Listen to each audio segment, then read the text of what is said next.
Is Mike absent? But Kevin, we're expecting. Okay. Okay, let's call this meeting to order. Apologize for the delay. I'd like to welcome everyone present today and those watching the broadcast and call the November 7th, 2017 regular meeting to order with all board members about to be present except Dr. McQuarrie, who is absent from today's meeting. Could people please stand for the Pledge of Allegiance?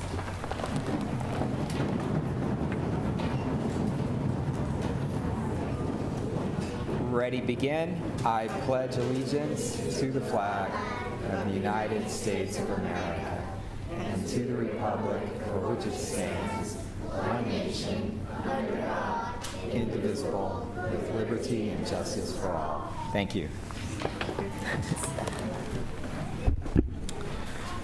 Okay, if you wish to address the board on any of the agenda items before the board today and your name is not on the speaker list printed on blue paper located at both entrances to the auditorium, and if you've not already submitted a request for public testimony form, please complete the form and submit it to Ms. Ward, our board action officer.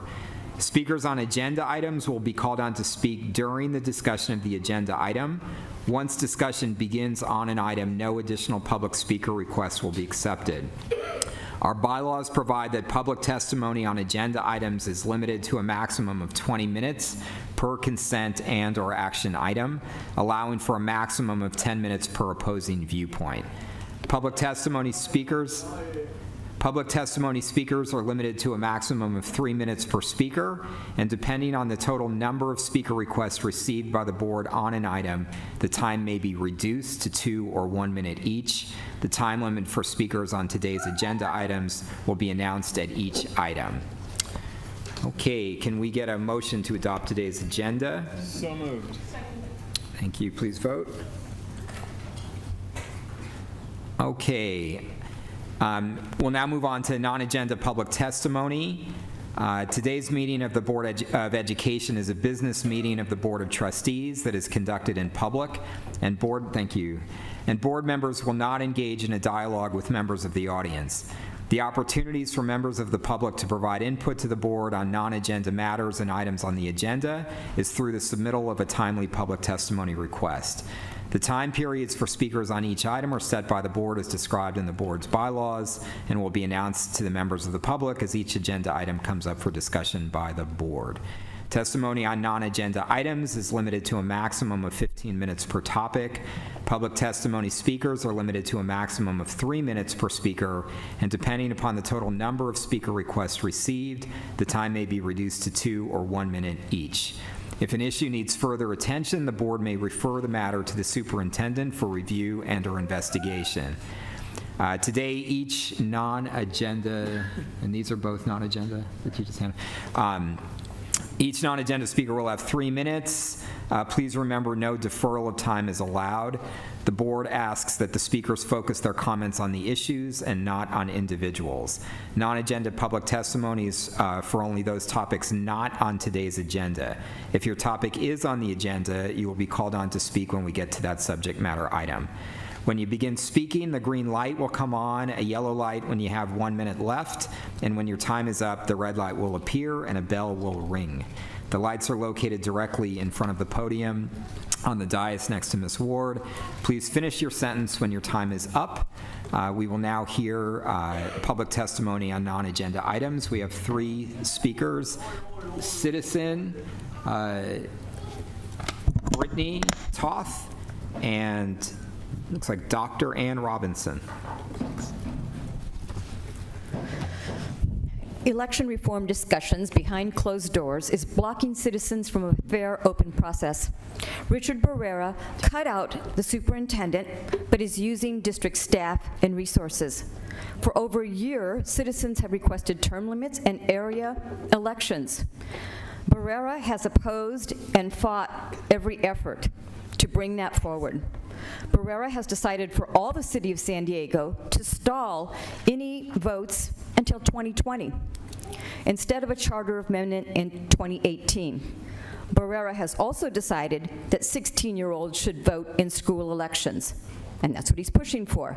Now, you remember the photographs I just sent to you of the students at Scripps Ranch that were dressed in Border Patrol uniforms, and the girls were dressed in maid uniforms, and those boys were placing those girls in handcuffs, like the Border Patrol arresting the maids. Aside from immaturity, teenagers are under the thumb of members of a powerful teachers' union. I can see very well teachers swaying the opinions of students that are 16 years old and 17 years old in classrooms. It happens now. I object to Barrera's heavy-handed control of the election process, and I ask that the superintendent take control back and put these discussions on the public agenda where all citizens have an opportunity to speak. Right now, it's just the hand-picked political allies of Richard Barrera who is attempting to manipulate the citizenry. And by the time he gets his buddies to put out those so-called public forums, he will already have shaped exactly what he wants, exactly where he wants the discussion to go, and exactly how he expects staff to make it go. Now, why Superintendent Martin is allowing him to use district staff and district resources without following the proper process under the bylaws of the school board, I don't know. And John Lee Evans was right there behind him. He's blocking the citizenry from having an opportunity to have a fair and open discussion. Instead, John Lee Evans voted with Barrera to put it behind closed doors so that they can manipulate and shape it however Richard Barrera wants, because we know it's not John Lee Evans' ideas. John Lee Evans is just going to do what Barrera tells him to do. Thank you. Brittany?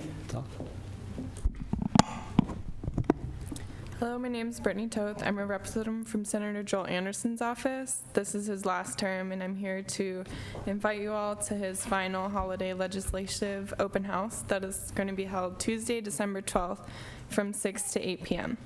at the Toyota of El Cajon. This event will reflect the legislative accomplishments of the past year and provide an opportunity for everyone to submit bill proposals, ask any casework questions, and even take pictures with the senator. Food will be provided by various local businesses, bands, music will be performed by local groups, and the best of all, it's completely free. If you're interested in attending, you can RSVP by visiting the senator's website or calling our El Cajon office. Thank you. Thank you, Brittany. Please thank Senator Anderson for the invitation. Good evening. And it's Deanne Rose, Deanne, I'm that's not sorry. Dr. Yes, sorry about that. I have two issues, and one of the issues is a child safety issue in reference to Choyas, a 5-year-old African-American student. Approximately 2 weeks ago, she walked from the school all the way to the intersection near Imperial Avenue, where the freeway is going towards 805. The other issue is Lincoln High School getting it right. I am a former senior class president of Lincoln High School as well as graduate. And I want to just briefly start with the first issue. I was at a town hall meeting and someone brought this 5-year-old child issue to our attention, and it was very, very disturbing and heartbreaking. The child apparently had walked, we hope, from Choyas Elementary School, which is on Market Street, I think it's 4277 or something like that, all the way to Imperial Avenue. The gentleman stopped his car in the middle of the street because he noticed a child to the right of him by herself. And he was like, what is this child doing here? Is she playing? Where's the mother or father? He called the police. The police was going to handcuff the child. And he said, no, this child's only 5 years old. He recognized the child also because the child at some point had been in his son's classroom, I guess in preschool or kindergarten. So they took the child back to the school, and the first thing they did, took the child to the principal's office, and the principal interrogated the child. She did not say, how are you feeling? Are you okay? How'd you get here? From what I understand and what was told at the meeting, the child's teacher had told her or asked her to take the trays out of the classroom. I'm assuming they must have been eating something, and the child never came back.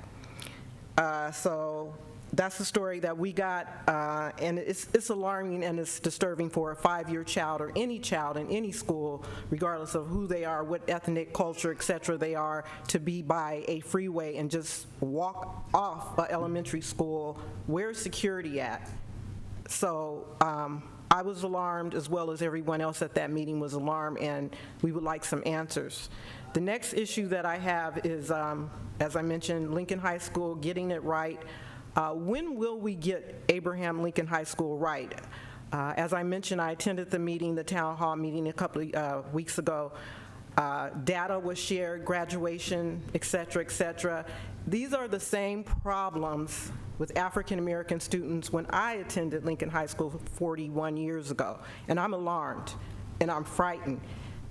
This weekend, I went to a meeting with Dr. Luke Woods at the Malcolm X Library, and he shared more data in reference to how we continue to have students of color, especially African Americans, putting them on that pipeline to prison.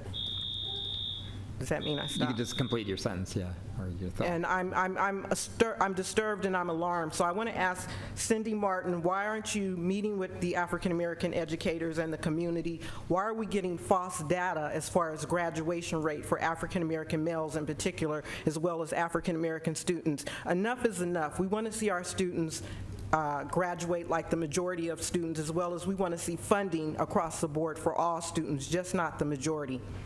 Thank you for your time. Thank you. And Superintendent, yeah, I'm sure you've already investigated this situation at Choias with the, yeah. The area superintendent. Okay. Give them a call. Thank you. Okay. This completes non-agenda public testimony for this portion of the meeting. If we did not get to you at this portion, we will also hear non-agenda public testimony at the end of the meeting. Thank you for all of your comments and for taking time to address the board and the superintendent today. We appreciate your input, and please know that your perspectives help us to better serve our students, parents, and the community.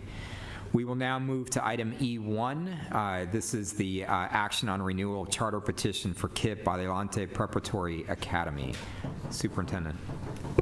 Thank you, President Barrera. Deidre Walsh from our charter office is coming up, and this is for approval for, actually, no, this one is the first reading, right? No, this one's for action.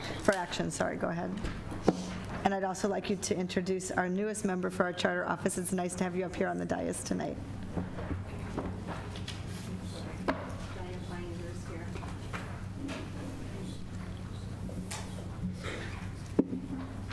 Great, thank you. I would like to introduce, this is Anna Day. She is the new program manager in the Office of Charter Schools.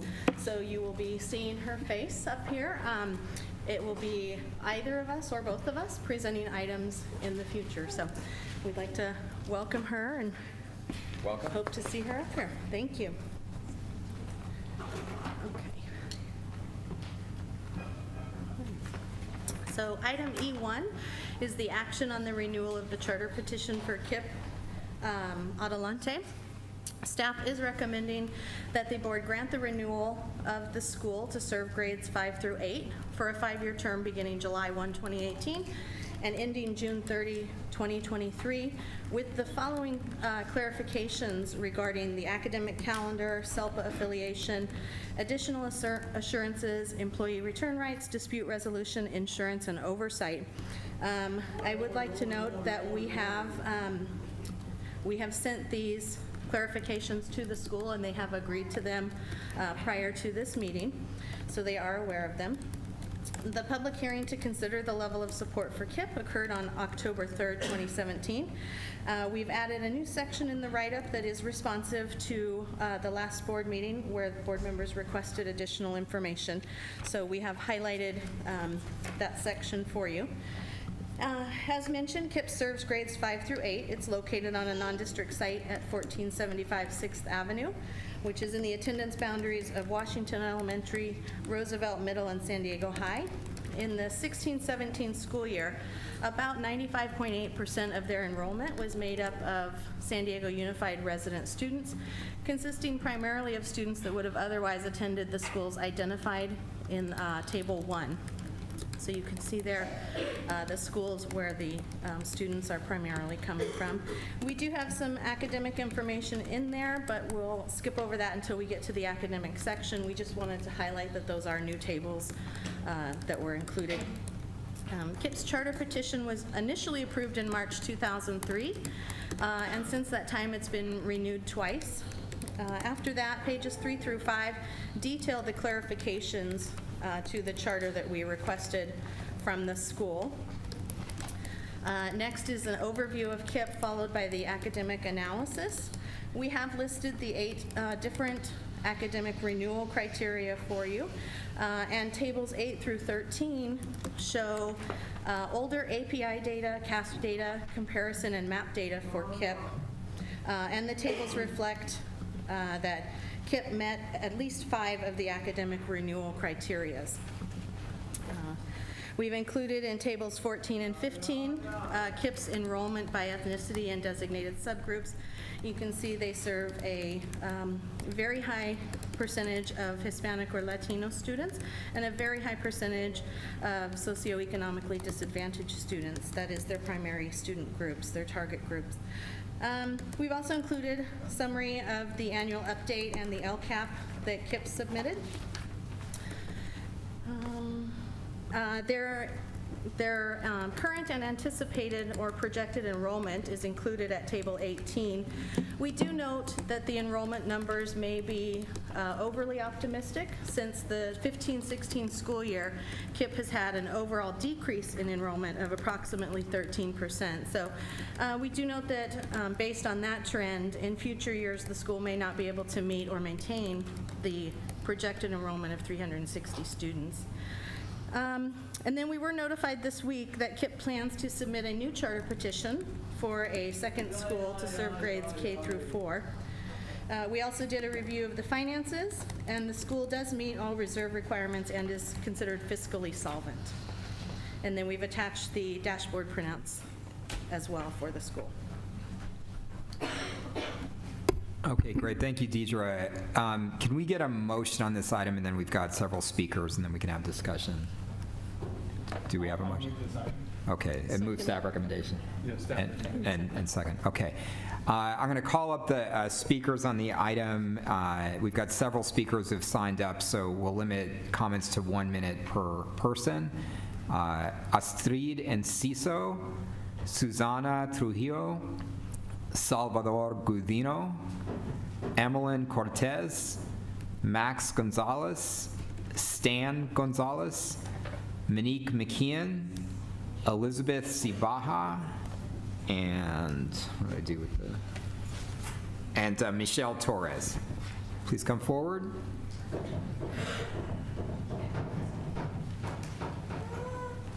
Does the order we speak in Doesn't matter. Okay, awesome. Yeah.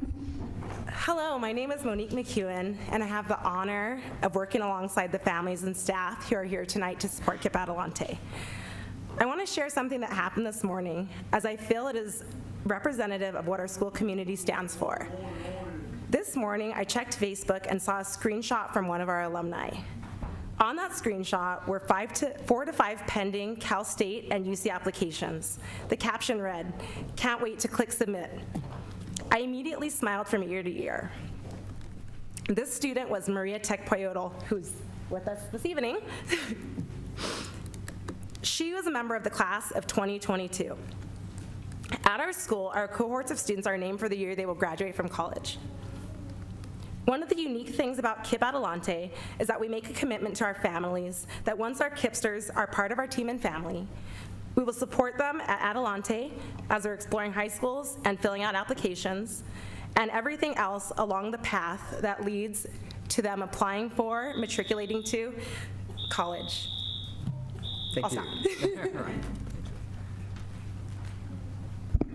Hello everyone, my name is Astrid Enciso and I'm an alumna of KIPP Adelante. I formed part of the 3rd class ever at KIPP in 2005 and graduated in 2009. From the beginning, KIPP ingrained in our minds and helped us set our own goals of going to college. One of the school's main mottos is climbing the mountain through into college. Every day that you're at KIPP is another step towards achieving that goal, and that continues even post-graduation with the creation of the KIPP Through the College team. Prior to attending KIPP, I did not know what college was and never heard of it. It wasn't until I attended this school in which they taught us about it and what it took to get there, and took us on end-of-the-year field trips to visit colleges that I understood what it was. I made it my goal and I wanted to go to college and graduate, which I did this past May from the University of Southern California. KIPP helped me realize the potential that I had, and I was able to realize it through the support of teachers and staff. Through KIPP, I was also able to learn about the different opportunities that existed out there for high schools. My parents didn't know about the different private and boarding school options, and through KIPP, I learned about boarding schools through videos and private schools in the San Diego area. My teacher, Ms. Coleman, at the time helped me apply to both boarding schools and private schools, and as a result, I was able to attend La Jolla Country Day, and from there, USC. So the school goes above and beyond to help all of its students continue on to path to college and success. It's an amazing school that helps students like me who come from low-income neighborhoods pursue higher education. Thank you, Astrid. Thank you. Hello, my name is Dan Gonzalez, and I am a member of Class of 2028. Today, I want to talk to you about what team and family means to me, and I also want to share my hopes and dreams. Team and family means when someone helps each other, another student, when from someone needs a pencil or to someone needs help with their work. Something I hope for the future is that the future KIPP students will love the school like I do. One dream that I hope continues is that the teachers care about us and care about our grade. I honestly want to attend to USD, and I want to become a LAR. I think KIPP should stay a college preparatory academy because it is helping me with my grades. I don't think I had good grades in my old school for not paying attention, and KIPP has changed that for me. Thank you for listening, and I hope you agree to make a KIPP, to keep KIPP going. Thank you, Sam. Good job. My name is Emmeline Cortez, and I'm an English teacher at KIPP Adelante Preparatory Academy. In my 10 years at KIPP, I've seen hundreds of kids come through our doors. We are a unique middle school in that we see our kids through middle school, high school, college, and beyond. I'm proud to see our alumni who come back to KIPP many years later as high school and college students. Many stop by our KIPP Through College office to get guidance and support with the college selection and application process. It takes a village to do this rewarding yet challenging work. Our teachers do whatever it takes to support all of our students socio-emotionally and academically, whether coaching sports, tutoring, hosting school events, or connecting with students' families in the community. We believe in our students, and we need to continue this work to provide our current and future KIPPsters with the education and support they deserve to become successful. Please renew the charter for KIPP Adelante Preparatory Academy. Thank you. Thank you.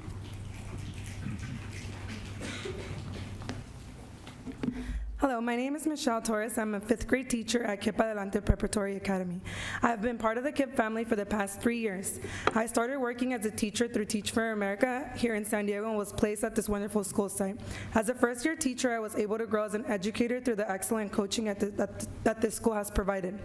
Through the academic and restorative culture environment at this school site, I have found myself building strong relationships with students and their families. The unique part of being in this community is seeing our students grow and go to and through college. Through our KIPP Through College program, several of our alumni have had the opportunity to finish in a 4-year institution and become leaders and advocates of our community. Teaching siblings of our alumni have allowed me to hear their stories and struggles that they had to overcome to where they are today. Through the support of the staff and the school community, I believe that my current and past KIPPsters will continue to pave the road for the rest of our underrepresented community that deserve access to college regardless of their income status. Please renew the charter for KIPP Adelante Preparatory Academy so that our future students can continue to receive all the support that they deserve to go to and through college. Thank you. Thank you. Growing up, I've always had ingrained in me that college is the best option, and I'm thankful for that. KIPP has not only been a school for me, they have been a family. They continue to push me and support me to better myself even years later. My name is Elizabeth Cibaja, and I'm 20 years old, and I am part of class of 2019. I will be attending USD during the fall of 2018. In 2 weeks, I will be leaving to boot camp for the Army National Guard, and I couldn't be more excited. Thankfully, USD granted me a year deferment, but I would have never tried to apply to this prestigious school if it weren't for KIPP through college. From applications to college tours, they have been with me every step of the way, continuously giving me their support, and for that, I am grateful. That I have not only this program, but this family. I used to complain while I attended KIPP about the long hours and promised I wouldn't go back, but looking back, I still carry lessons and memories from here. Because even now that I go back, I speak to my former teachers, and they ask me how everything's going, and I know that they really care. So thank you for being a family to me and helping me continue to climb the mountain to college. Thank you.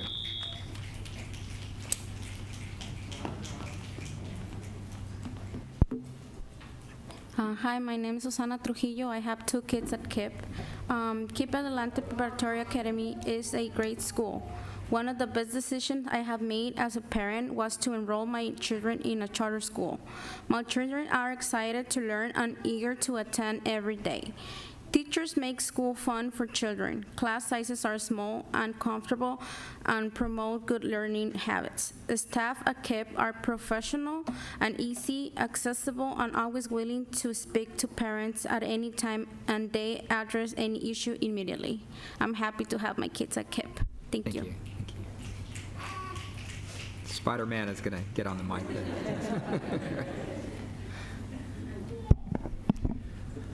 Hi, my name is Max Gonzalez. I am a current student in E3 Civic High. I will be graduating this year.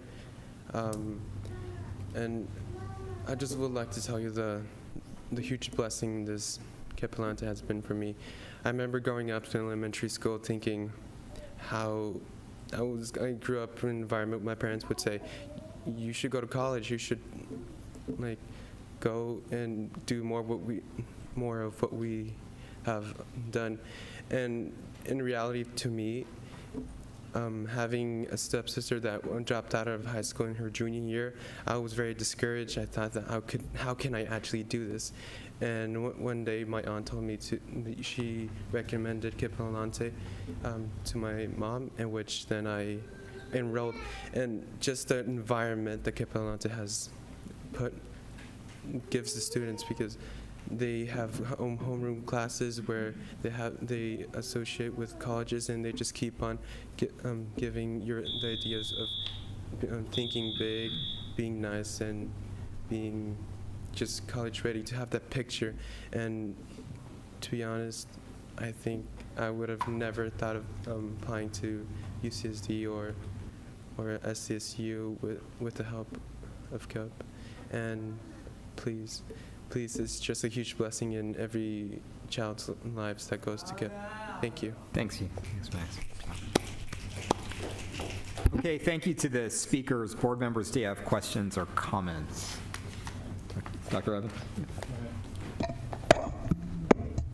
Well, I mean, it seems pretty clear that they've met the academic and financial requirements and so forth. As I'm looking at all the clarifications, it looks like these are just cleanup language mostly. I mean, there was the thing about the leave of absence from the district, which doesn't exist anymore, and things like that, that there was nothing really, I don't see anything really substantive in terms of Yes, that's exactly conditionally. correct. It's cleaning up some of the items that we request to either be included in a certain way or not included. And I appreciate the information in terms of the comparison schools and so forth.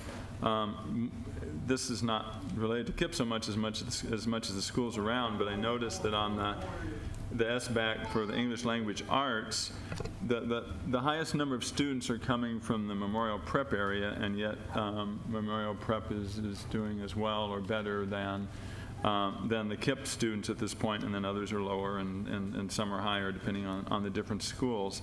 So I think this is interesting information to look at what are the reasons that people are, the positive reasons for attending this school, which is very clear, but then also the issue of any negative reasons for not attending the neighborhood school. And, that's to be determined. I mean, it's not completely clear what that is, because it doesn't jump out as a huge difference in terms of just talking about Memorial and KIPP. they're pretty similar on the SBAC in terms of their scores, but I realize there's a lot more that goes on at a school besides, besides the test scores. And I think the testimony from the students carries a lot of weight in terms of the value they place on the school. Thank you, Dr. Whitehurst-Payne. I concur with your assessment, and I guess because Knox happens to be my school, I really focus on that quite a bit. And I'm glad we did put the comparative data in as required. And I think that overall, we have some work to do, all of the schools. It's interesting because Knox happened to come to my Rotary Club this week, a couple of leadership students, and I challenged them with their data and their ranking in the community. And I think that everybody has to increase their game in terms of meeting the standards. That's consistently my message, that there's room for improvement for all of the schools, everyone at every level, administrators, teachers, students, parents, all community people. And I just think that we have to begin looking at the data. I found it interesting that Roosevelt tends to score higher than this school, and I know that they have some various communities feeding into Roosevelt that perhaps aren't students at KIPP. But data are interesting. We need to pay attention and make changes as we go along. And I challenge us to even share it with students, because when I shared it with students on Wednesday at the Rotary Club, they were surprised. And they couldn't believe it. It was like eye-opening for them. So students are mature enough, even at middle school, to handle it. Let them know what they're doing and how they're performing. So I think there's no question about it that we have to approve this, and I commend them for that. Thank you. Thank you, Dr. Whitehurst-Payne. Well, I certainly echo the comments of Dr. Whitehurst-Payne and Dr. Evans. First, I do want to again thank the staff for providing some of the additional information that we've requested. And as we've looked at kind of the comparisons, in this case between KIPP and some of the surrounding schools, some additional information that might be helpful. When we look at the percentage of students with disabilities, so it's about 9.6% here, how would that compare, to the surrounding schools? And of that percentage, do we have data on the percentage of students who have moderate or severe disabilities? I think would be helpful. And I think it would also be helpful, so as we look at these numbers, for instance, 94 students in the Memorial boundaries attending KIPP, 86 students in the Knox boundaries attending KIPP, and going down the line. What's the capacity for enrollment at some of those existing schools? And we know that that one of the issues that KIPP has been challenged with for years now has been its facility. And so thinking in terms of part of, I believe, our responsibility as a school board is thinking about what's best for the system as a whole. Every school community believes in its community and believes that it's doing special things, and of course you are, and that's apparent in the testimony that we've heard tonight from the students. And particularly, I think, KIPP's focus on staying with and supporting students beyond the time that they promote out of KIPP through high school and even through college, and then the establishment of the alumni network is something powerful, and something that I think we can learn from in other district-run schools or charter schools. Having said that, and I intend to support this renewal tonight, I do echo the comments of both Dr. Evans and Dr. Whitehurst-Payne. So if we look at so one of the areas that that KIPP talks about in terms of its unique value to families in this community is that it sets high standards, that it raises the bar, particularly for students who are in poverty or English learners or students with disabilities. And we applaud that. And we applaud the culture that comes with that. However, the data suggests that there's work to be done there in raising the standards. And so if we look at a comparison with Memorial, which I think is a fair comparison, and I think the demographics of KIPP and Memorial are similar, although it would be interesting to see the students with disabilities comparison. And I would imagine, the demographics with Knox, I think, are also, probably similar and offer, a fair comparison. But what we see is that on these two measures and we completely understand and don't support the idea of a single, test score as a measure, but on the SBAC literacy, KIPP significantly has outperformed Knox, but has not outperformed Memorial. And in fact, Memorial on its English language arts scores has risen in the past 3 years by 45% and is now a little bit ahead of where KIPP is. And KIPP over that same time period has risen about 4%. And then if we look at math, Memorial has actually gone up 80% in the last 3 years. And is almost even with KIPP, and KIPP is at about 20%.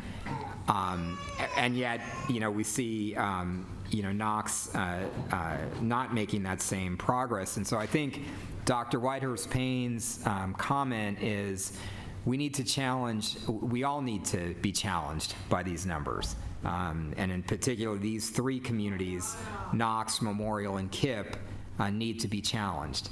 And if we're going to say that we're raising the standards and that we're setting a culture of high expectations and a culture of expecting our students to succeed and graduate from college, we have to look at these numbers and we have to challenge ourselves and we have to ask, how are we going to make improvement in these numbers? And perhaps, we have to think about, from a system as a whole, where's the best place? Where are the best opportunities as families are choosing middle school for their students? If one of the criteria that families are going to use is where do schools have high standards and where are schools helping students overcome the odds, I think we have to look at data and I think we have to look at outcomes. And so, having said that, I think there are challenges facing the KIPP community that I'm sure you're discussing internally every day. But I want to just let you know that as we look at this data tonight, we're aware that there are challenges that need to be addressed with the KIPP community. So having said that, if no further questions or comments, Dr. Just going to make one other comment, and this is not necessarily about KIPP, but we're looking at all the schools, and we make the comparisons, one's a little higher or lower, but we can't ignore the fact that in almost every case, the majority of the students are not at a proficient level. In the charter schools, the charter school we're talking about today and the other district schools around there, we can applaud improvements, but there's a long, long ways to go. I agree. Okay, with that, please vote. Okay, congratulations. All right.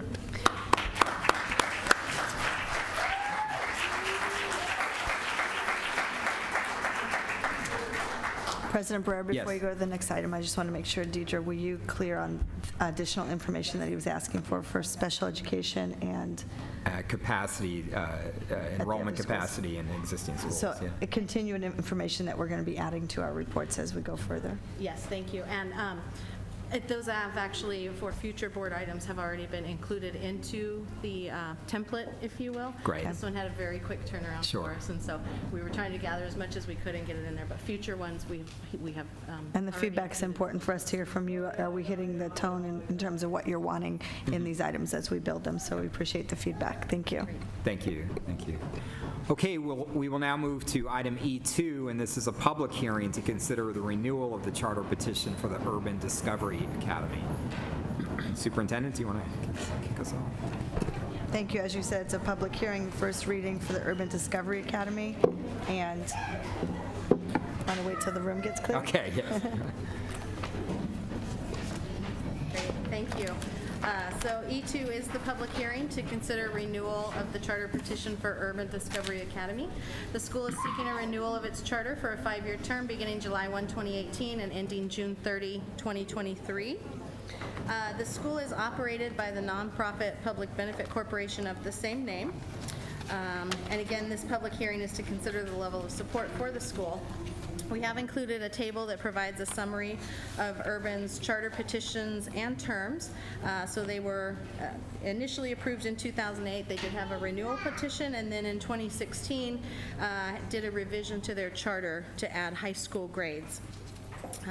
So the school currently serves grades K through 10, and over the next 2 years will fill out grades 11 and 12. The K-8 school operates on a non-district site at 840 14th Street, which is in the Washington, Roosevelt, and San Diego High attendance boundaries, and the high school operates on a non-district site at 232 West Ash, which is in the Sherman, Roosevelt, and San Diego High attendance boundaries. We've included an overview of Urban Discovery Academy. It has about a 7-year kind of summary chart of the school. Table 3 summarizes the projected enrollment for the next 5 years for the school. We've included the governing board. It's currently a 5-member board. Their bylaws require a minimum of 3, maximum of 30, and they have been operating as a 5-member board. Again, with some additional data, and there will be more in the action write-up, so this is fairly limited data within the public hearing item. But the enrollment for the 2016-17 school year consisted of students that would have otherwise attended the schools identified in the 3 charts, and because they do serve all grade levels essentially, we've included 3 different charts. We do note that they pull students from many different schools, so about 68 different district elementary schools, 20 district middle schools, and 7 district high schools. So they have a much broader range that they are actually pulling students from. They also have a fairly substantial number of outside of the district schools in their enrollment. And district staff is reviewing the charter renewal documents submitted by the school and will bring a recommendation to grant or deny the renewal of the charter at the December board meeting. Great, thanks, teacher. And this is a public hearing. We've got 4 public speakers, and we'll give you 2 minutes each. Jenny Owen, Michelle Anderson, Diana Cornejo Sanchez, and Susie Scott.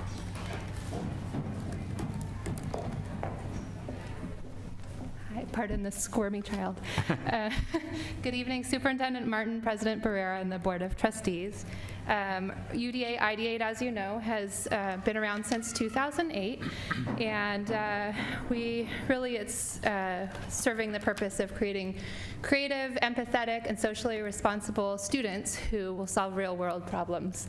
And we've grown a lot since 2008, as you know, so we moved to our brand new building in 2016, which was a huge accomplishment for us. And I think our location and our physical proximity to the downtown area and the IDEA district is a really important context for our charter school. We really work closely with the community to ensure that there are strong partnerships for student learning, and so that there's real-world learning for the students so that they're actually solving real-world problems. We have a strong history of academic success. Of course, as you've discussed, there's always room for improvement with CAS scores comparatively. We're working really hard on that, and you can see some of the highlights with our bottom students really making a lot of growth in the last 3 years. We're really proud of that. we have a huge demand for enrollment, so we, as you can see in our numbers, there's typically a waiting list of over 200 students in kindergarten and around 500 students now in school-wide. So I think that just demonstrates the reputability and the demand for our program, and we wish we could offer more spots, but we can't. So we opened the high school in 2016, as you know, and it was a smaller number this year, but we doubled the 9th grade class, or last year, we doubled the 9th grade class this year, so that was really exciting. So we've seen steady growth in enrollment as we expected, and we're really excited to see the progress of our high school, especially as the kids go into 11th grade and start. Everybody will participate in internships. They will all meet the A through G requirements, so we're excited to demonstrate to you at our next 5-year renewal our college successes. And with that, I'll pass it to Diana Cornejo Sanchez. Thank you. Good evening. UDA is a magical place. The colors displayed on the design of the school are as bright as the learning that is happening inside. Our students are engaging in interdisciplinary project-based learning in which various subjects, for example, math, science, English, language arts, and STEAM, all work together towards an essential question while being supported by the Common Core standards. These projects are driven by the needs of our community, which have allowed us to create strong partnerships. Our 5th graders are currently in their core classes and in STEAM designing alternative playgrounds for East Village with a neuroscientist and a cognitive play designer with the firm Pop Arch. Tomorrow and Wednesday, we have our celebrations of learning where our students exhibit projects they engaged in over the trimester. We invite you to come out from 5 o'clock to 6:30 at our UDA campus. To support this learning, our teachers engage in a collegial coaching model we've developed utilizing a design thinking approach. This process will allow teachers to observe and coach one another in order to share best practices, which has to share best practices to ensure continuous growth for our teachers and students. Culturally, our teachers have been trained in restorative practices, which has immensely decreased our suspensions over the last few years. We will continue to grow in this approach as well as work on enhancing supports for our English language learners.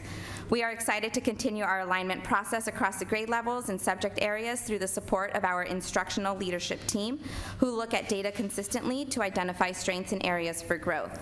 I'm proud to be the director at UDA because of the authentic learning our students are engaging in and the community our students help create. Thank you. Thank you.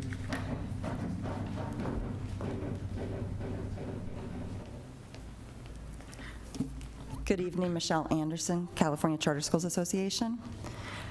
Urban Discovery Academy. Is there a more appropriate name? That truly is a discovery in an urban environment and one where kids are thriving.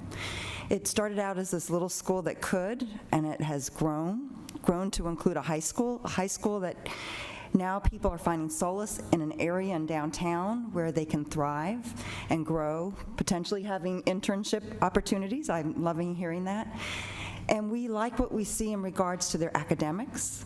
We also like what we see in regards to their treating the whole child and the arts programs. And it truly is an innovative school in that they found a way to handle physical education within the confines of an urban environment. So I totally encourage all of you to go and visit that campus. It's an amazing place to see. And I furthermore encourage you to approve their renewal for this next year, and let's watch these kids continue to thrive and grow. Thank you. Thank you.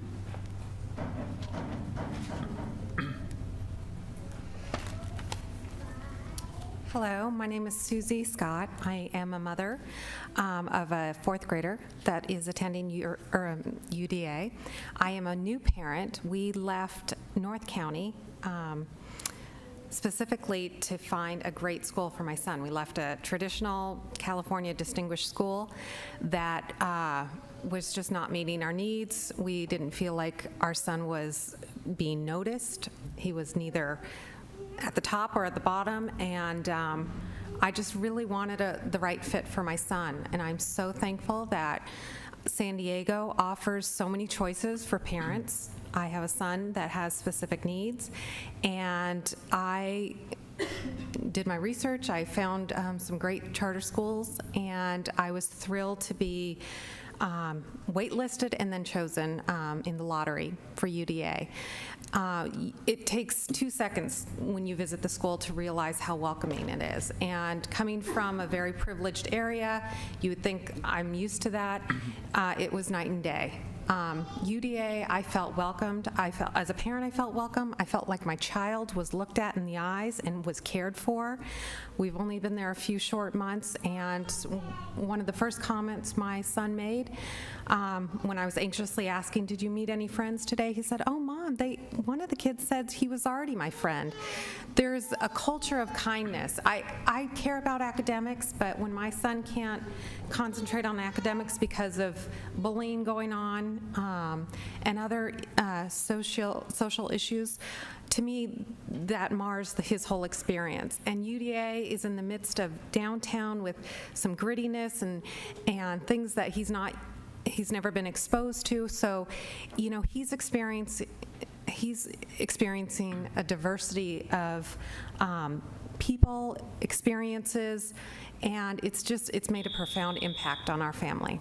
Thank you. Please renew their charter petition. Thank you. Thank you.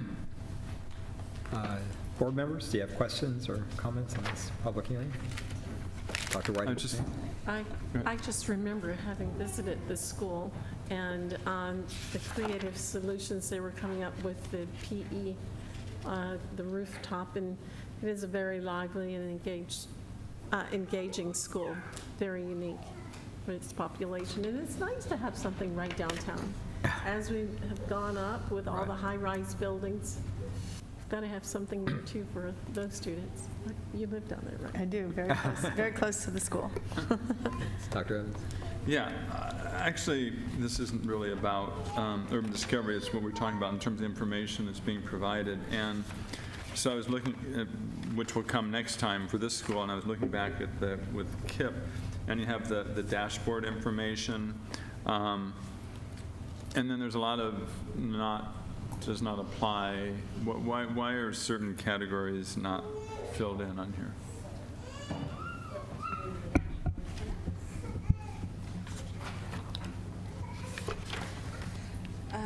So there's different reasons.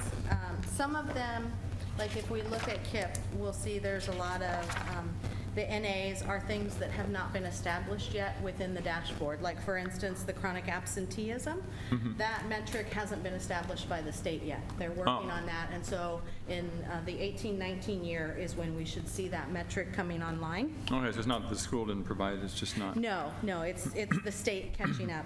And then there's also, you'll see a lot of asterisks, and there is a little legend in the very small print that my eyes can barely make out, that if you had too small of a group, they don't report anything for you. So if there's an asterisk where there's some other data possibly in there, it's because there were less than 11 students enrolled in that group. And when it comes to the performance level and in the testing, there may not be colors included if there were less than 30 valid test scores in that subgroup. So we do see large gaps in the data.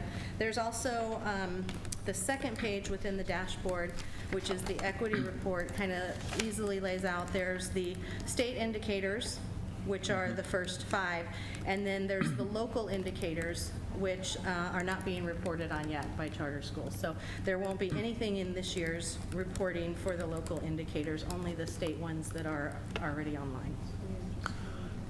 And the part of the reason I'm asking about this is we don't want to just make comparisons of SBAC scores and say that's how the school ranks. And so I don't know if there's some way to include, excuse me, to include some of this comparison information from the dashboard between the schools too.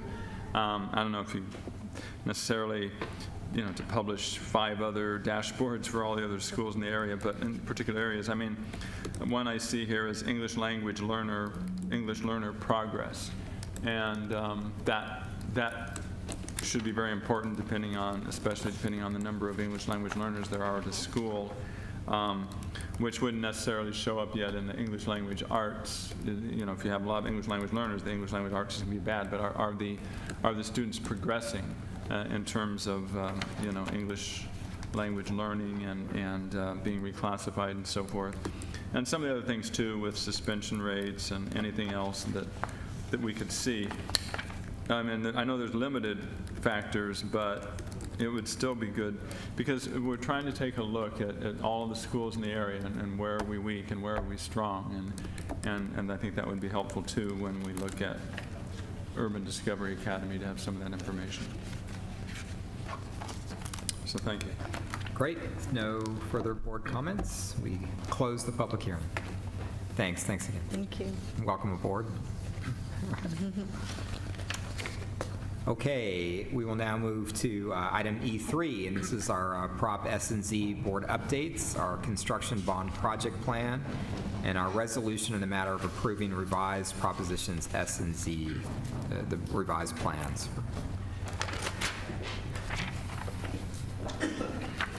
Thank you, President Barrera. I'm going to have Lee Dolgoroff and Greg Ottinger come up and join us for this update. It's a schools facilities bond program update that we do on a regular basis, talking about our current and planned school design and construction projects, classroom technology, air conditioning, sustainability, solar energy progress or projects, innovation centers, and our joint use fields, among other things. And a complete update is being provided to you tonight.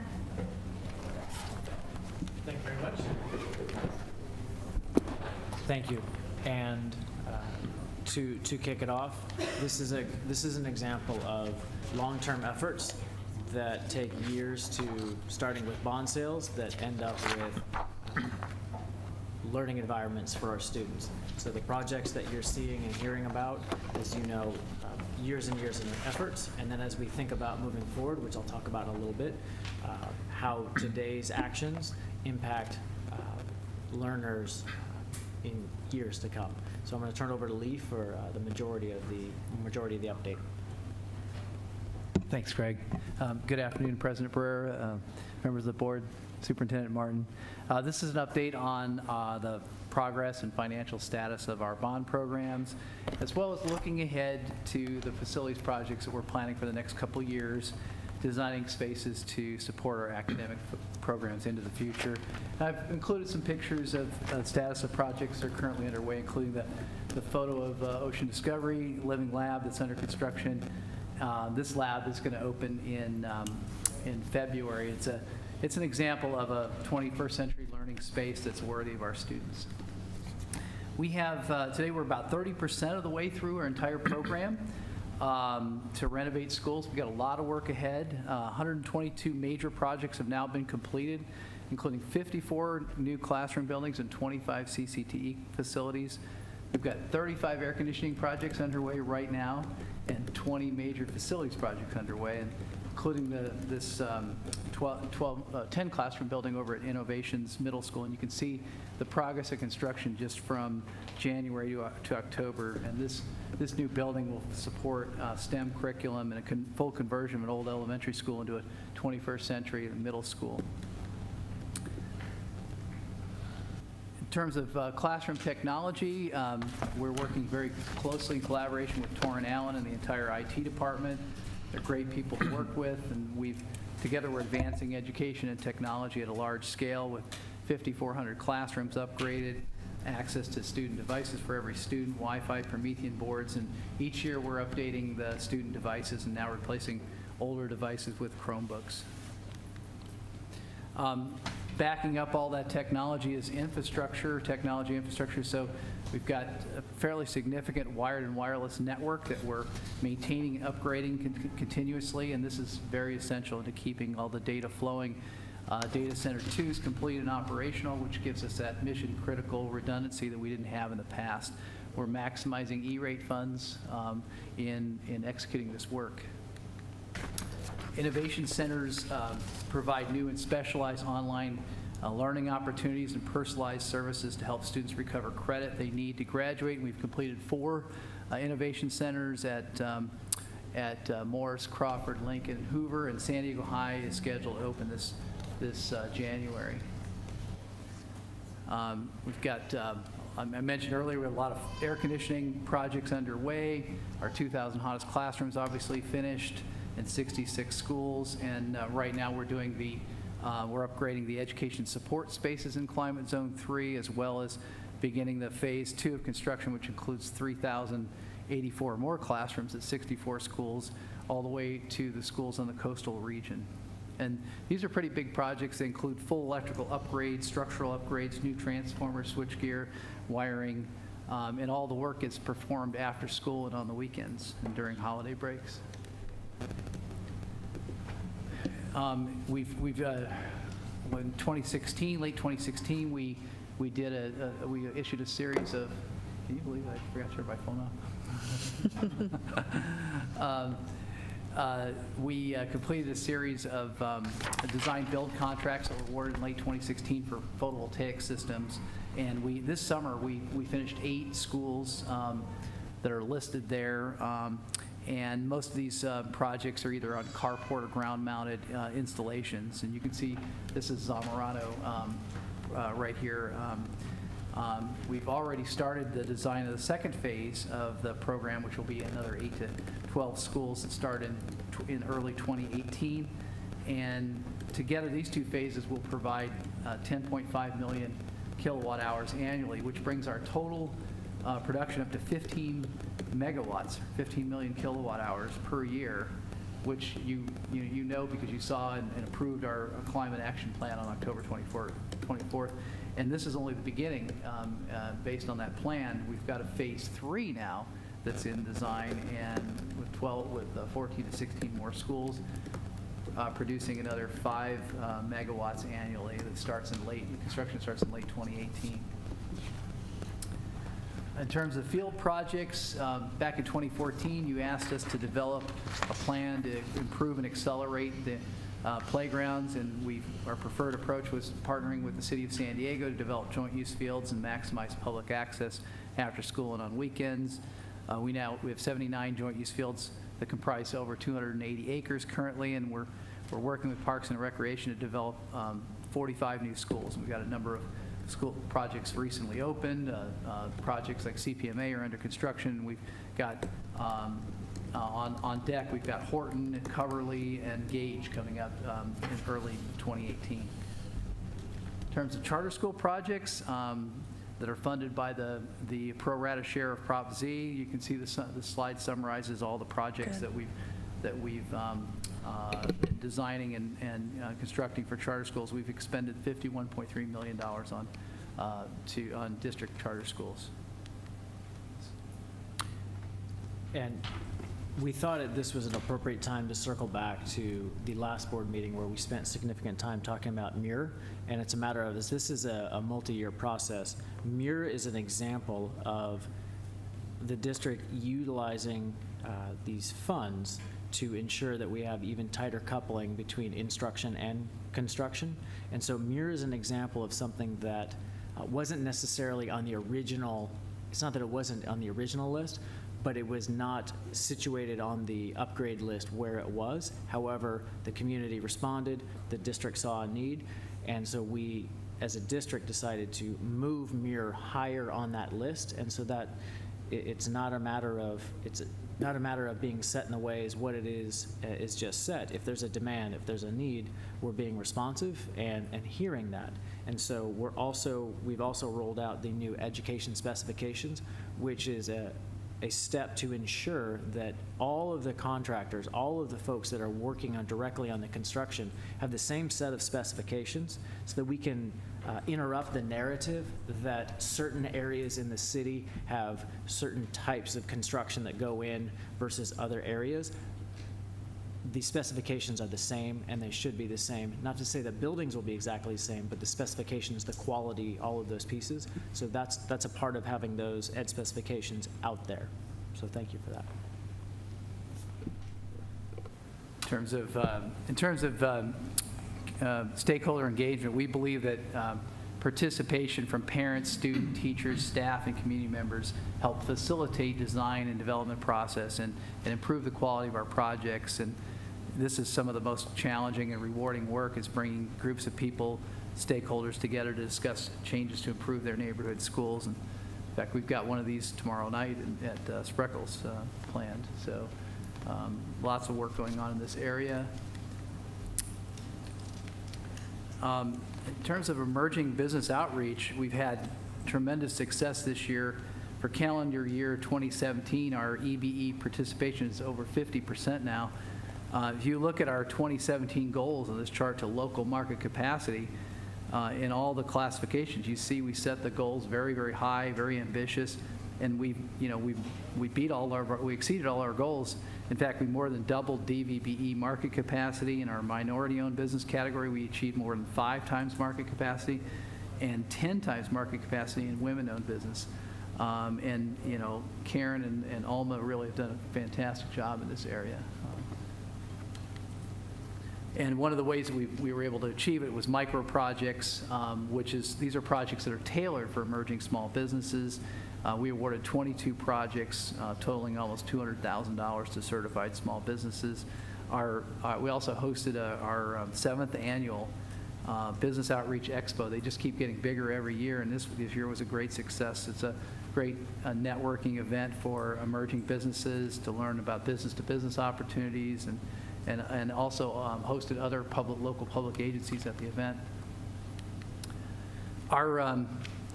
It's our 8-year partnership with the San Diego Building Trades and Carpenters Union. It's hard to believe 8 years. It's been a huge success. Under the PSA, we've employed now over 8,500 workers on 111 projects. 26% of all workers on our projects live in the targeted zip codes. These are areas which represent high free and reduced lunch participation in the district, and nearly 79%, 4 out of every 5 workers from the targeted zip codes in San Diego are unified or union members. The union referrals that we get through the PSA are really the key to achieving these goals, to employ residents from targeted zip codes. 32% of all union worker referrals to our projects live in targeted zip codes. In contrast, only 19.2% of non-union workers on the projects live in targeted zip codes. But if you look not just at the targeted zip codes, at the entire school district boundary, you see a similar pattern, hiring pattern. 44% of all union worker referrals live within San Diego Unified's boundary. In contrast, only 27% of non-union workers living within the boundary. The fact is that unions are placing San Diego Unified residents on our district projects at higher numbers than non-union contractors, which is really the success of the PSA. Our building trades and carpenters unions have referred over 1,550 residents from San Diego from the targeted zip codes now. And all these numbers are on our database. Something that you always like to see, Richard, is the job year creation. So we're now up to 16,312 job years of job years created through this program total.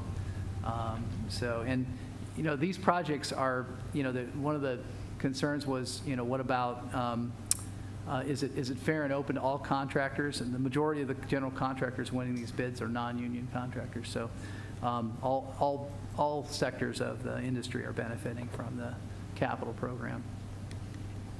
Overall status of the program, it's a $5.1 billion program, including state matching funds, and we've issued now $2.8 billion, including the most recent issuances. Our expenditures to date are $1.53 billion. We expended $279.8 million in this last fiscal year that ended in July, and we've got about $260 million worth of work in progress today. Our change order rate is excellent, 2.6%. We've had positive financial and performance audit on the last for fiscal year 15, 16, 17. In fact, the last 8 consecutive years, our bond programs have received the highest opinion from auditors that they can offer. And we've had 2 different external independent auditors over the past 8 years. So this is a categorical breakdown of the $1.53 billion in expenditures to date. You can see most of the work completed as under the categories of modernization, major repair, and replacement. Looking ahead to future revenues, we continue to issue our bonds at least cost of taxpayers. Our finance team led a successful effort to improve our bond ratings, and we received the Bond Buyer Deal of the Year award last year. SB 222 was a big success. AAA rating from Fitch, and AA2 from Moody's. And we're going to continue to use our short maturity bonds for shorter useful life expenditures and long bonds for larger capital projects. We're planning issuances totaling $600 million in 2019, so that's our next big issuance. Also, we're looking forward to getting our fair share of the statewide Prop 51. We estimate we have roughly $150 million in matching funds potential that'll match our local bonds. Here's a couple of larger projects that were in the plan that you have before you. Logan Memorial. This will revitalize the entire block of where Logan Memorial currently sit. It'll support secondary enrollment needs. You can see that our plan is to create a TK-12 learning center on this 20-acre campus with community connections to the park and the library. And this project is already, we started the project this last summer with some portable moves, and the construction will start in May of 2018. Crawford High School, a lot is happening at Crawford High School.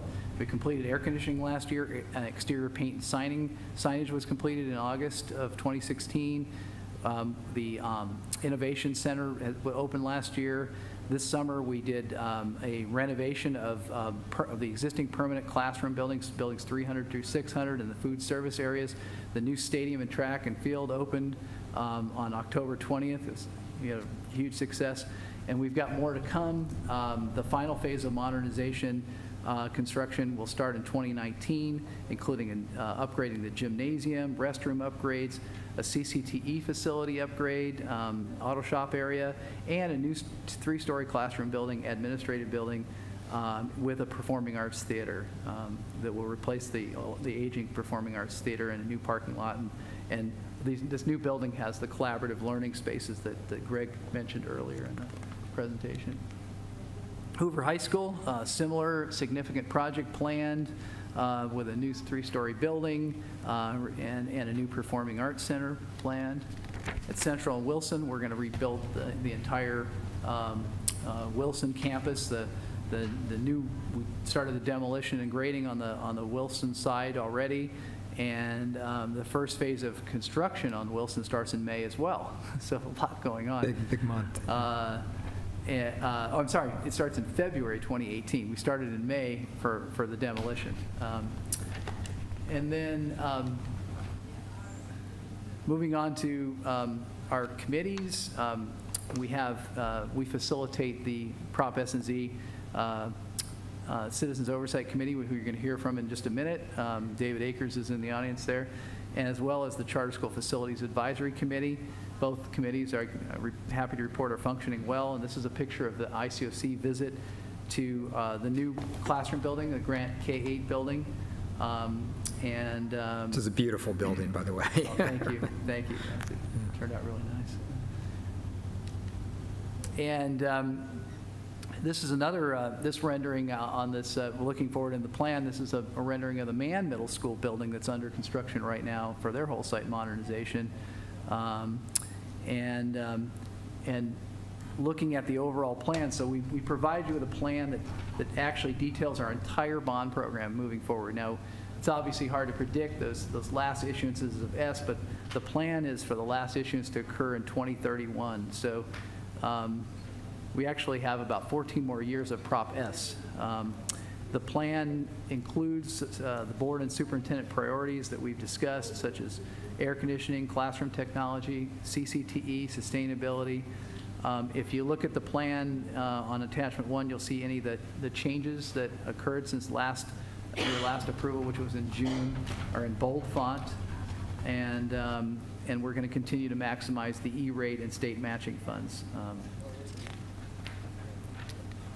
Our last slide here. This is a picture of the newly opened Engineering Innovation Design Lab at Kearney High. And I just want to kind of close by sincerely appreciating the great work of my team at Facilities Planning and Construction, as well as the other departments that really help us get our job done, like strategic sourcing, legal services, real estate, human resources, communications, and finance. The staff of these departments are essential to our work. And I'll finish this update with a recommendation to adopt the attached resolution. which approves a revised Prop S&Z project plan as shown on attachment 1. The revisions are in bold font, and there's references in the table for voter guide pages that each project represents, which provides additional transparency for the bond project list as how it relates to the voter guide. And I want to thank Superintendent Martin, my boss Greg here, and all of you for your support in executing this great work. And our taxpayers. Thank you, Lee and Greg. Can we get a motion to approve staff recommendation? Dr. Whitehurst-Payne? Second. Second, and we've got one speaker, citizen. You have 3 minutes.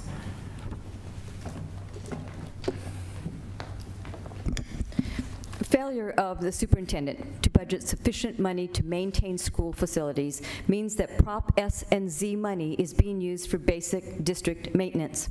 That means that taxpayers are burdened with paying Z and S bonds for decades for things the district should have been doing. Charter schools on district sites don't get the full benefit of the extra taxpayer money because San Diego Unified shifts those maintenance costs and repair costs that they should have paid under their agreements with their leases with the charter schools. And finally, Richard Barrera, in 2018, he wants to propose that we pay more taxes. Taxpayers will be asked for a 4th bond in putting more taxes on our backs for more building. And I still don't see new schools. We see some flashy projects, but I don't see when I'm driving through my city that we have fresh, new, modern schools.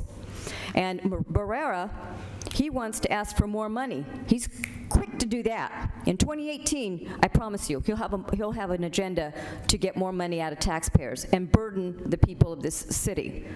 But for term limits, he's going to push it off until 2020. So San Diego Unified is a poor steward of our tax money. It's a poor neighbor, tearing up the character of our neighborhoods. And it's laughing all the way to the bank with a multi-million-dollar check from the taxpayers of this city. And we still don't have fresh new schools. Sent you guys a picture of a filthy bathroom. You guys can't even buy an extra trash bin so that we don't have garbage overflowing with feminine hygiene products in a bathroom. Oh, we don't have enough custodians to clean the bathroom. You guys can't spend a little bit of money to buy a bigger bin so that the girls can have a decent way to dispose of their things that they have to throw away. And the last thing is, you still failed to post on the website the recordings. You guys delete them after 30 days. Those are really important records. And I've asked you guys many, many times, just post them. Simple. You don't want to do that. I question why. Why don't you want the taxpayers to have records of the millions and millions, and it's going to get up to billions by the time you guys are finished burdening us with the taxes, so we can listen to those records and see what you guys are really saying. Because when I'm not there, I get feedback about what's going on in the meetings, and then I go down and I listen to the recordings before they're deleted if I'm lucky. And it's very interesting. Okay, so we have a motion and a second, and I'm sure board members want to ask questions or comment on the S&Z plan. We are about to have the ICOC report, which I think is going to give us some more information. So maybe we can wait for the ICOC report and then talk about it as a whole. But can we vote on the motion?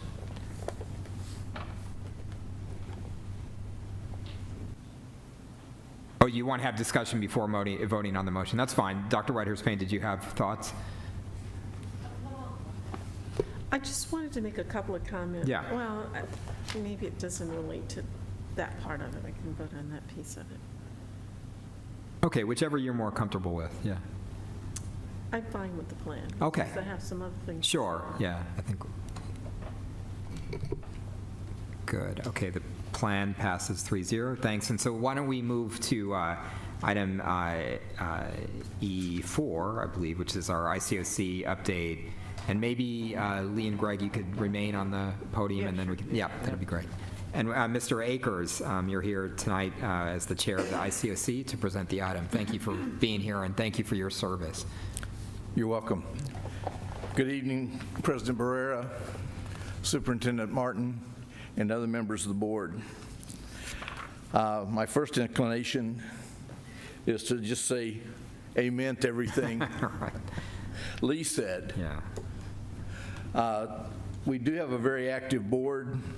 Our two subcommittees on finance and audit and construction are meeting regularly. And in fact, tomorrow we have a presentation of the financial audit and performance audits, and they will then come to the full committee later in the month at our next meeting. So that's working well. The construction subcommittee is working very well. There's a lot of work for them to review and bring to the main committee.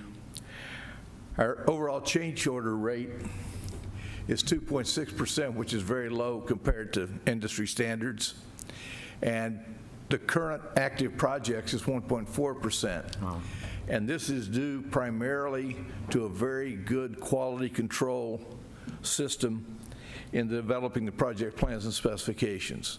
There's enough field work done and enough oversight of the consultants that there are very few changes that have to be made. It's very good. And would you have a comparable industry standard? It might be unfair to ask. I don't have a standard rate, but I know it's, I've been on jobs that have had 20% change order rates. Yes. Yeah. So this is a very well conceived program. That's great. We've had two site visits since our last report. One was to Mira Mesa High School, where we went there to see the culinary arts program. I wanted that program, but then I had to be out of town, so I missed the treats that they made for us. And then we went to the Grant School, and it's a very nice project, very clean-looking architectural project. Business outreach has really been going well in the years since I've come on the committee. I'm happy to see the progress we're making there. Have aggressive goals, and Lee went into more detail than what I have, but right now we're exceeding the 48% target. We're at 51%. And one of the things we found out initially was that there are not as many minority contractors out there because there are not as many minorities in electrical as electricians or framers or iron workers. So they're not making their own companies. But we're starting to catch up, so that's very good. The PSA has got ambitious goals, and the building trades are now working with us to help us achieve those goals. In the beginning, there was some reluctance. That was before I joined the committee, but I've heard that there was some reluctance to dispatch people and keep track of who was being dispatched so we could keep our paperwork right. But it's going very well now. The one continuing issue that we are very aware of and always bring up is the facility condition index. Our schools are just like our homes, our churches, the buildings where we work. If we don't maintain them, it's going to cost more in the long run to maintain or to replace the buildings. But the backlog is decreasing because of the work that's being done. We're not building maybe new schools, but we're putting into place longer-term schools. And it was kind of a shock to me when I first looked at this facility condition index because I live in Tirisana, and the middle school, De Portola, that two of my daughters attended, was on the list. And I thought, it can't be on the list. That's a brand new school. But then I started counting up how old they were, which made me even older. And I said, okay, yes, it's time to put it on the list. Yeah. Right now, our facility condition index is less than 17%. If we hadn't have had these projects, we would have been at 27%. So there's got to be ways that the school board can identify and prioritize additional funding so that this work doesn't go for naught. If we build it and don't maintain it, we'll be back in the same situation. And as Lee said, his staff is working to apply for funds under the State Bond 51 issue. Charter school program is working well. Our market conditions are changing. We have more contractors coming from outside of San Diego, which is good. And it's just, I think it's part of the normal change in the industry. We do expect labor and material prices to rise in 2017. This was even before the hurricanes hit the Gulf Coast, because that's going to take a lot of timber, a lot of steel, and surprisingly a lot of PVC to repair those. And when I first heard of the PVC being in short supply, I thought, how could that be? But PVC is a byproduct of petroleum refining. So refineries in Texas got hit with a very big wallop, and this is going to reflect into the amount of PVC that's available. Looking at the total indicated cost, they indicate that we have enough funds to support the completion of all the planned projects, though. And with that, I'll take any questions you have. Great, thank you again, Mr. Akers. Questions for the ICOC? No, or comments and overall? Yeah, Dr. Whitehurst-Payne, yes. I think we're all on the same page about maintenance and repairs. I'm sorry, I'm hard of hearing. I'm sorry. I said I think we're all on the same page about maintenance and repairs. And I was looking, when he was reporting on technology, I was at Knox School last week or the week before, and they were very concerned about the technology, the fact that they have the equipment, but may not work. They can't get in contact with anybody to help them repair it. But you just told me that you're replacing rather than repairing, or? Depending on what it is. I mean, if it's a Promethean board, we're repairing it. Sometimes some of the items are under warranty. I mean, it just kind of depends.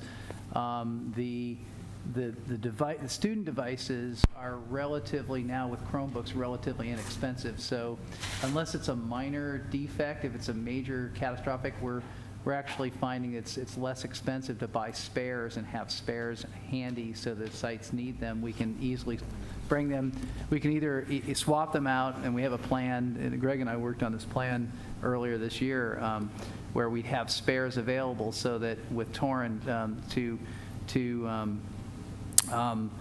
provide sites with the devices immediately if they need them. And then we take the ones that are broken back and analyze whether or not it's a simple fix. If it's a major repair, we're talking about a $300 device, and so sometimes it just doesn't make sense to make a repair. It's easier just to replace it.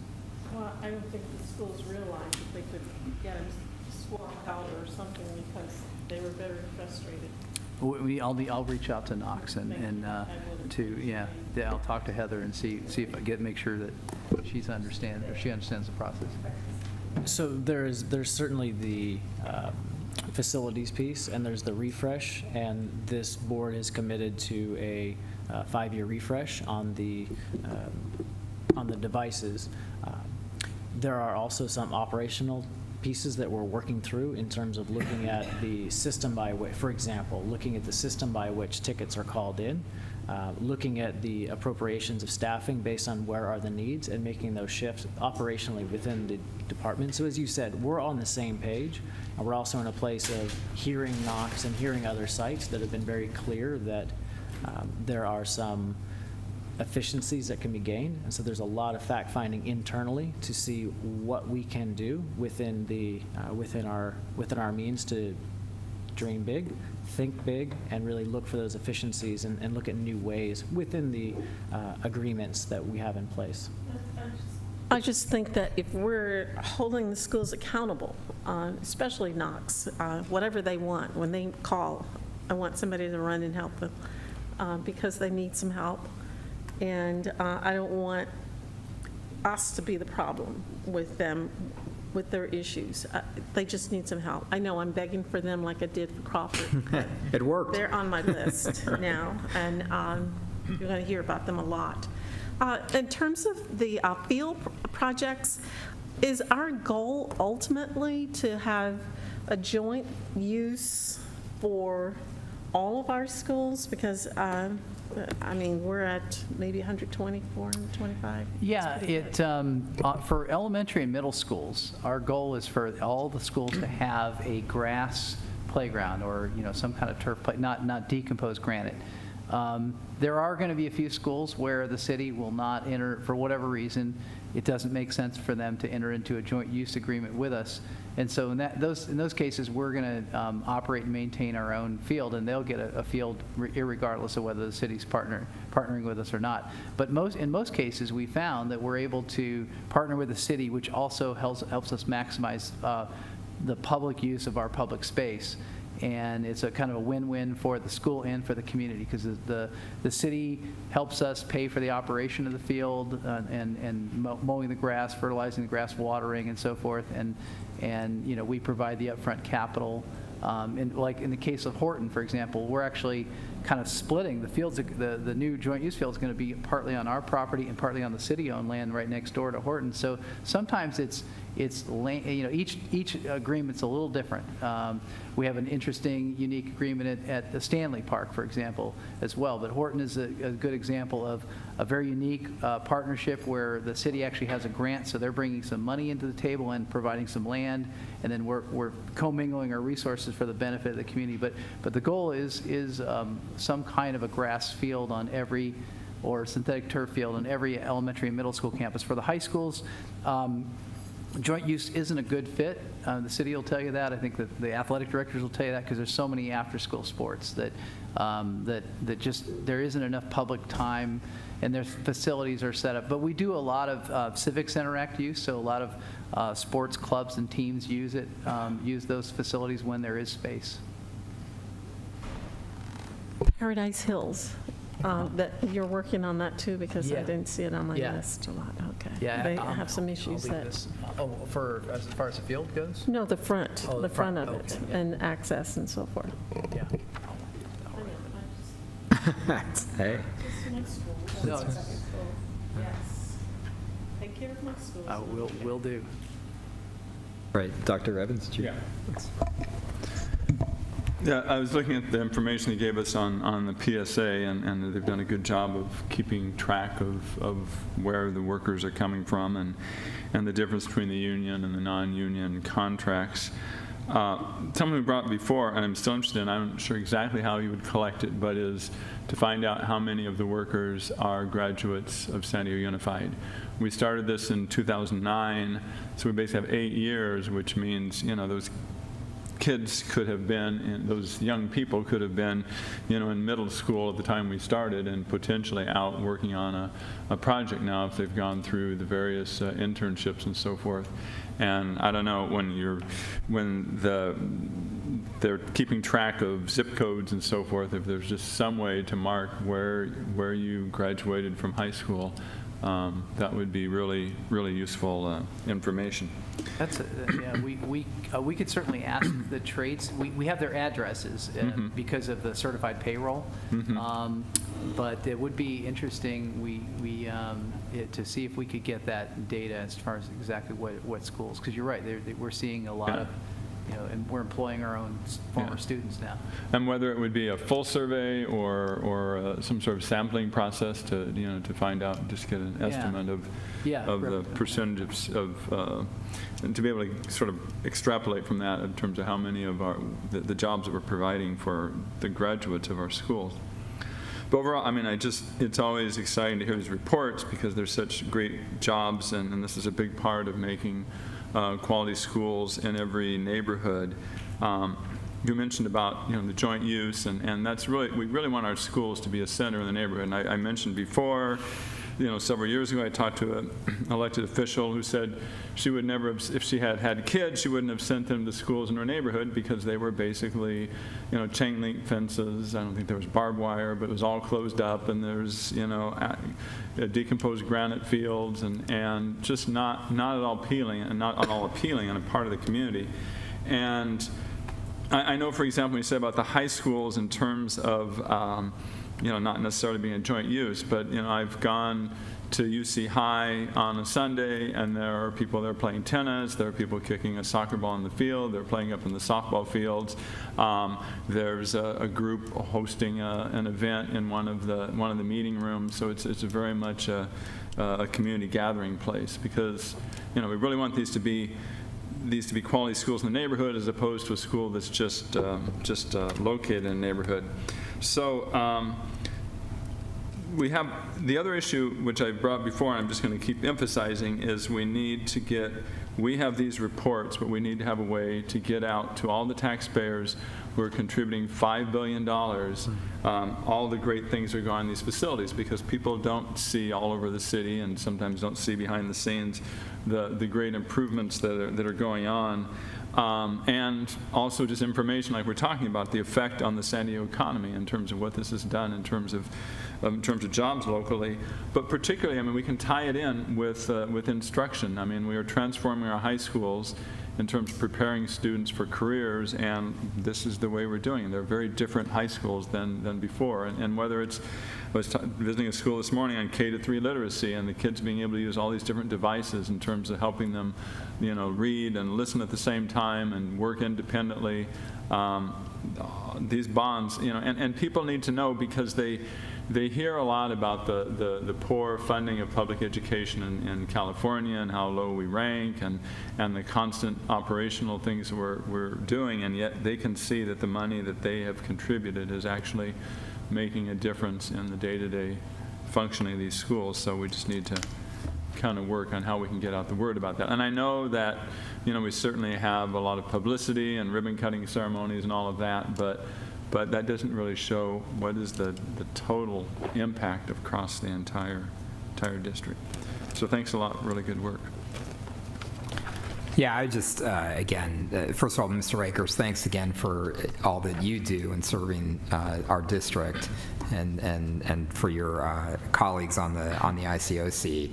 And the data that you've presented back to us here tonight is, it's exactly, your role is to report out to the community and to the public how we're doing on these bond measures. And when you highlight that our facilities condition index is at 17%, and it would be at 27% if it were not for these programs, that's important. It's important for the community to hear when you report out the incredibly low change order rate, and then you, of course, will receive the audits, the performance audit and the financial audits. And so, it was when, actually, I believe when Prop 39 was passed in the early 2000s, which lowered the voter threshold for approval of school bonds, one of the conditions is that when a district goes out for a bond, it establishes an independent citizens oversight committee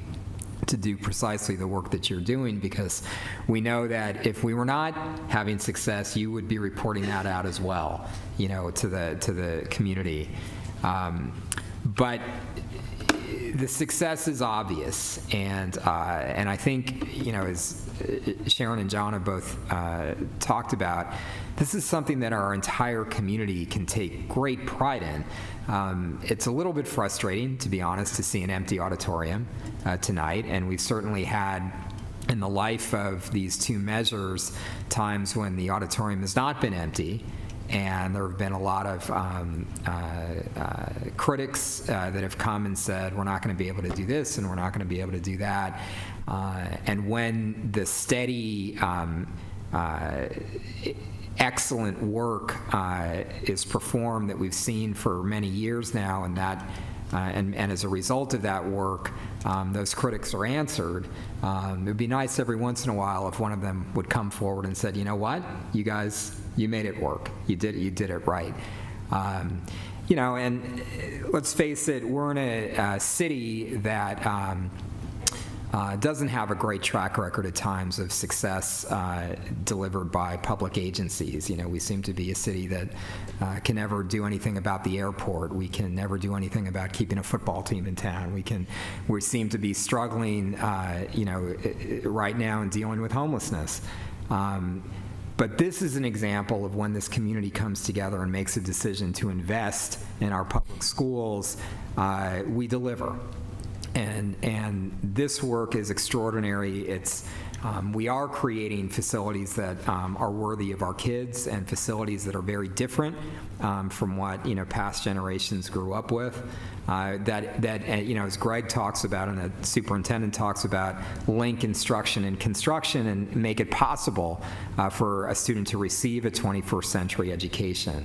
And we see, I can't imagine that there's anywhere near a comparable jobs program in this community. I mean, when we talk about 16,000 jobs hours that have been created over the life of this bond so far, and not just, you know, we're talking about solid middle-class jobs with health care and pension and that lead to ongoing careers and careers for young people coming up through our schools.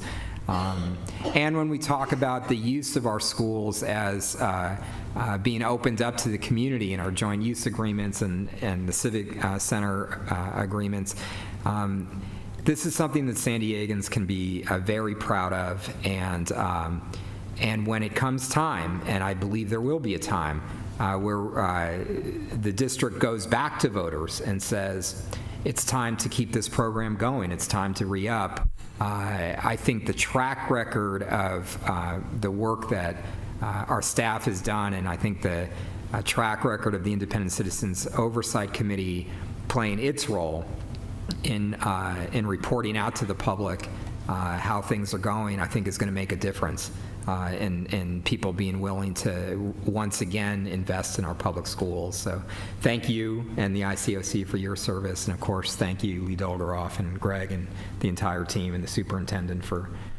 work that we can all be very proud of. Dr. Waters. I say thank you also, and thank you for the global picture, but I just have one last question. Oh, here we go. Well, I've heard of the small business, the disabled and so forth, but the micro projects is the larger community, what kind of things are involved in that? I mean, because we're talking about a couple $100,000, which is not large for what we deal with, but there may be some folks who could get involved in the micro projects. So what would be an example? So the way that works is a certified small business will come to us and say, you know, we really like to learn how to grow our business. We really like to learn to get involved in the program in some way. We know we're too small possibly to bid on your project. So the larger projects require that you're licensed, bonded, and insured for a larger construction project. So these smaller businesses really don't have the wherewithal, but to bid a larger project. So under public contract code, we're allowed to award contracts, public works contracts, up to $15,000 using a purchase order or a direct pay agreement. So you don't have to go through the whole competitive bidding process. You don't have to go through some of the requirements that state contract, you know, it kind of simplifies the requirements. Still have to be licensed if you're under the trades that you're working under and so forth. So what we do is when we find smaller projects, typically these are site discretionary type projects. Maybe it's, you know, building a bookcase or installing a couple ceiling fans, or maybe it's a container for storage of equipment, something like that, you know, a small to medium-sized project. When those projects are identified, then we will go look. If these businesses approach us and they get in our database and we notify them of these opportunities, we'll go and issue a purchase order and procure that in accordance with public contract code. and offer that work to these small businesses under that scenario. We typically get multiple quotes to ensure that we're getting a good value. Even at $15,000, we want to make sure that we're getting a good value for the taxpayers. But we earmark that work for that group of contractors. Unfortunately, that $15,000 threshold has not been adjusted for inflation for many, many, many years. And it would be helpful to have a little more flexibility statewide. I think other school districts would agree that it'd be great if we could increase that, but it just hasn't happened. But that would allow us, because I think some of the smaller contractors could work on projects, say up to $50,000, for example, and not have a worry about failing. Larger projects for a really small company can be risky because there's a lot of working capital required for a larger contract for a project, and sometimes they're too complex. But these projects are just right for these small businesses getting started, and it gives them a chance to do work with a public agency, build their resume, get comfortable with us, and hopefully eventually become a subcontractor. So the next big step would be for them to bid and work as a subcontractor to a general contractor. And so we find that this is maybe the first step, the second step to being a subcontractor, and then as they grow their business, they may even ultimately be licensed as a general contractor and become a larger or medium-sized company in San Diego.